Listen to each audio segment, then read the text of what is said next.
guys, bago ako matulog, gusto ko lang makipag-usap sa inyo. Kasi, may mga nagtatanong sa akin tungkol sa aking mukha. Okay? Ewan ko kung bakit, pero may nagtatanong. Tapos sa PM, tinatanong ako kung ano nangyari sa aking mukha. Ano ba nangyari sa mukha ko? Ang pagkakaalam ko, lumubo yung mukha ko, tapos may mga acne ako. Nagsa-start pa lang yung mga acne, patapos na yung iba, tapos may mga allergy ako, kaya iniisip ko, ano kaya? Anyway, bilog ang mukha ko kasi tumaba ako. Tumaba ako dahil may rason. Kung ano man yung reason na yon, gusto niyo malaman? Kain ako ng kain. Okay? Gumagawa ako ng mukbang. Kahit tingnan niyo yung mga videos ko, puro mukbang, puro kain, kaya ako tumaba. But I'm okay. Ano naman ngayon kung lumubo yung mukha ko? Kayo ba namumroblema, ako hindi. Hindi ko talaga problema yon. Wala akong pake, okay? Sa acne ko naman, wala akong magawa dyan. Andyan na yan. At saka, bakit? Kasalanan ko ba ako tong acne na to? Ang yaman-yaman kaya ng acne ko, okay? Kasi, ganito yon. Ang acne ko, at saka yung mga allergy ko, ang OA nila. Alright? Pag kumakain ako ng mga seafoods, okay? Yung allergy ko, lumalabas sila, day. Mga undoy, mga inday, lumalabas talaga sila. Parang hindi ako taga-isla, no? Anyway, pag kumakain ako ng dairy, like cake, umiinom ako ng milk, kumakain ako ng kung ano-ano na dairy, lumalabas din sila. O diba, OA, pang mayaman. Pag naglilinis ako, tapos maalikabok, diba? Lumalabas din sila. O, 'di ba? Akala mo din naman itong mukhang 'to hindi dumaan sa katulong. Yun pala, allergy ako sa alikabok. Ang yaman-yaman talaga ng mga allergy ko at yung mga acne ko. Tapos may aso ako. Siyempre, allergy din ako sa balahibo ng aso ko. Ide, andyan lang talaga sila. Kasi yung aso ko everyday, every minute, andito sa amin. Wala akong magawa, okay? Love na love ko yung aso ko and I would never change it for the world, okay? Kaya, itong mga alagad ko, tingnan mo, itong mga alagad ko, at ito, kumonti na. Dito, pawala na sila. Ito yung fave nila na pisngi. Ito talaga eh. Ewan ko sa kanila, bakit favorito nila to. Ayan niya sila. At saka, bakit ba kayo namumroblema sa katawan ko? Bakit ba kayo namumroblema sa weight ko? Bakit ko to pinapublished? At bakit ko to hindi ko ni-reply sa private? Because gusto ko malaman ng tao na it's not okay na dinadirect nyo ang tao na i-PM nyo. Sana man lang friends tayo sa Facebook. Sana man lang sabihin mo, hi, kumusta ka na?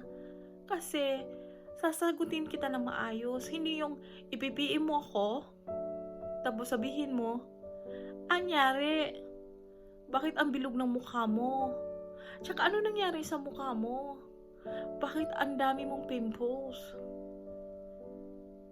Bakit pinaproblema mo yung pimples ko? Bakit hindi nyo na lang problemahin maghanap ng pera para pambili ng pagkain? Siyempre, pandemic ngayon. Wala nga namang mahanap na pera, no? Anyway, kung wala kayong magawa sa buhay, huwag niyo na pakialaman yung mukha ko. Kasi, kahit ako, hindi ako naman problema sa mukha ko. Kasi pag pinoproblema ko ang mukha ko, ay naku, day. Problema talaga. Mai-stress lang ako. Tsaka pag na-stress ako, lalala yung mukha ko. O, diba? Tapos papangit pa ko noon. Ano ba? Kaya wag na kayong mag-direct ng PM sa akin na tanungin. Ang nangyari sa'yo? Okay lang naman ako. Eh, baka naman may kinakain ako, kaya lumubo ako, kaya tumaba ako. At saka, Day, ano naman, dahan-dahan kasi hindi natin alam kung anong pinagdaanan ng isang tao.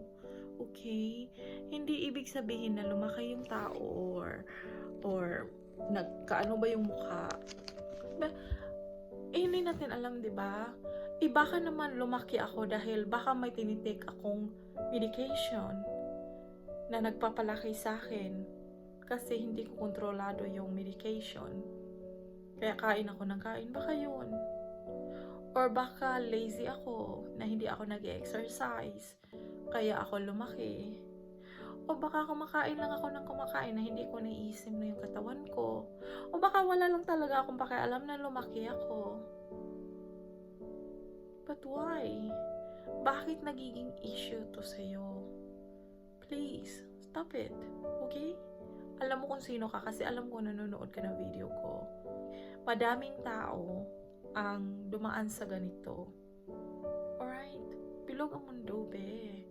Kapag ikaw i-DM kita or i-message kita sabihin ko, "Uy, Day." Huwag na.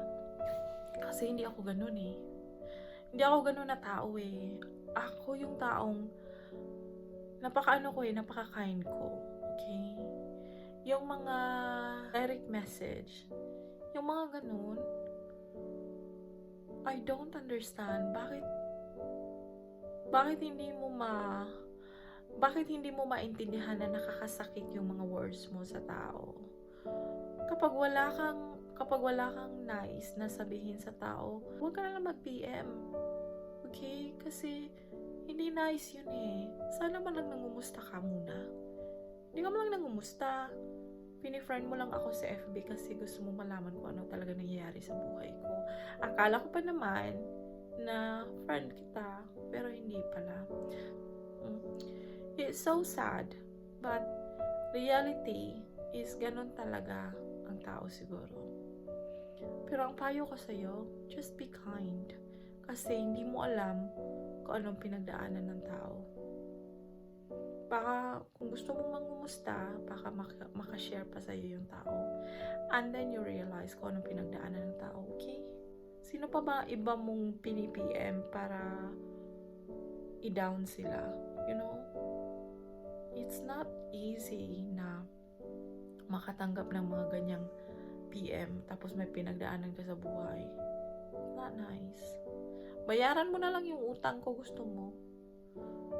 Masaya pa ako. Wala lang. Naano lang ako sa nag-PM sa akin.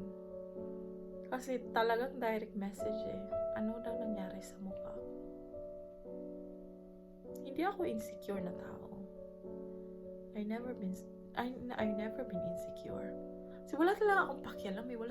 Talagang wala akong pakialam sa ibang tao. Hindi yung walang pakialam na bahala ka dyan sa buhay mo. Yung wala akong pakialam kung anong itsura mo, kung anong meron ka, kung sino ka, kung ano ka ba sa buhay. Basta mga ganun, wala akong pakialam sa ganun. Ang akin ay fair ako. Tinatrato ko ang tao bilang tao. At hindi ako nagda-direct message sa tao kung anong nangyayari sa kanilang buhay, okay? I direct message people na ngumumusta ako. Hindi yung bigla ka na lang mag-direct message na anong nangyari sa mukha mo. Well, you have the right to ask kung anong nangyari sa mukha ko kasi opinion mo yan. Pero payo ko lang, sana man lang nangumusta ka muna para naman masaya yung conversation natin. Kasi bigla-bigla ka na lang magtanong kung anong nangyari sa mukha ko. Anong nangyari sa mukha ko? I'm healthy. Not mentally. But physically, I'm healthy. Not emotionally. But physically, I'm healthy. Kaya, at saka, Day, acne lang yan. Allergy lang yan. Okay? Alam ko na yung allergy ko, hindi yung severe na allergy talaga. Kaya, nawawala din sila. Okay? Huwag kang mag-alala. Pag na-okay na tong mukha ko, ipa-private DM din kita na nagiging okay na yung mukha ko, okay? And thank you. Kasi talagang now ko nalaman na you are just nosy, na hindi talaga kita kaibigan. And you know who you are. It's sad, isn't it? Nakala mo kaibigan mo, pero yun pala. Gusto nilang malaman kung anong mga nangyayari sa buhay mo. In a bad way, hindi in a good way. Kasi iba yung kaibigan, iba yung tunay na kaibigan na gusto nilang malaman yung buhay mo at anong nangyayari sa buhay mo. Kasi concerned sila. Or, you know, they care. Pero yung mga ganito, mga message na ganito, gusto lang nilang siraan ka, nagiging nosy sila, yung mga hindi deserving sa ito yung taong hindi deserving sa friendship ko. Kaya I hope na ma-realize mo na what you did is wrong na mag-DM, mag-message sa sa tao na ganyan. Okay? I hope maka-realize ka. Just be kind. Be kind. Yun lang.